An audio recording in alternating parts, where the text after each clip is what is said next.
In the first weekend in May, Jackson, Mississippi played host to a landmark conference. Called Jackson Rising, the three-day event attracted activists and entrepreneurs from around the region and the world interested in building economic power in low-income communities.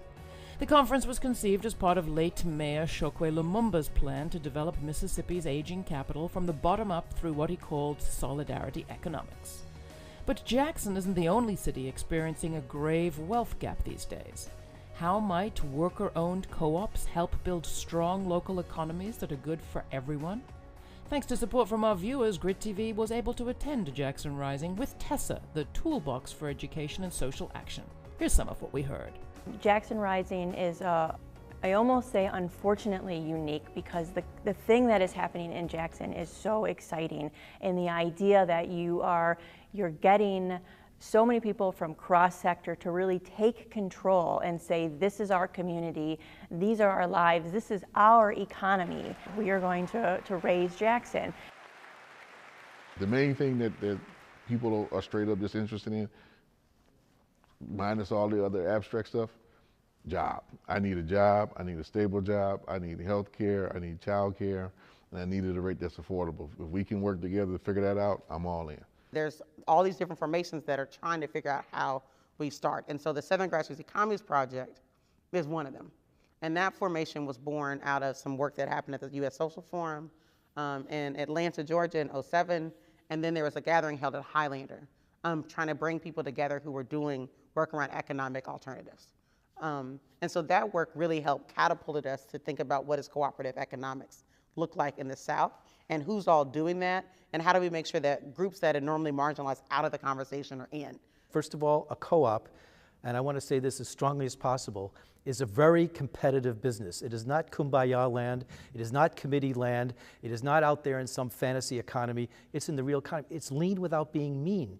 What co-ops do is they allow everybody to participate in the decision-making process, but you still respect the functional roles within a business. And I think the last part of really workplace democracy is actually open sharing of information and education, which is a co-op principle that is incredibly important, because if you don't have access to the information about how the business is doing financially, and the training to understand how the business is working, is this actually what works in our enterprise, this is what works in our industry, then the democracy isn't that meaningful. So the other critical piece is education and open information sharing.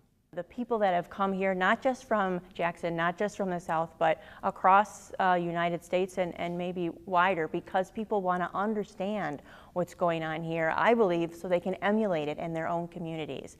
Because it's that regional development that I think is really important to developing a cooperative economy, because it is unique to every location. It is unique to their specific communities. So what are your assets in your community? And then how do you educate around that to understand your own cooperative economy?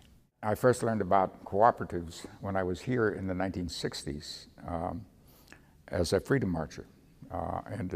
One thing we came into contact with were the rural cooperatives that black people had relied upon for some of their strength in very difficult times. I'd been a student out in Nebraska at the time, the University of Nebraska, and I had a connection with the progressive farmers movement out there, so I learned about farmer cooperatives. Picket lines, school boycotts. They try to say it's a communist plot, but all I want is equality for my sister, my brother, my people, and me. Demographically, I mean, Jackson is one of the poorest cities in the United States. And the poverty concentration is very extreme here. And it's a lot of black and working poor. And by that I mean, you know, your average wages here, if you're making $10 an hour in Jackson, you're actually doing good, by Jackson standards. Your average wages are probably like 8 and below.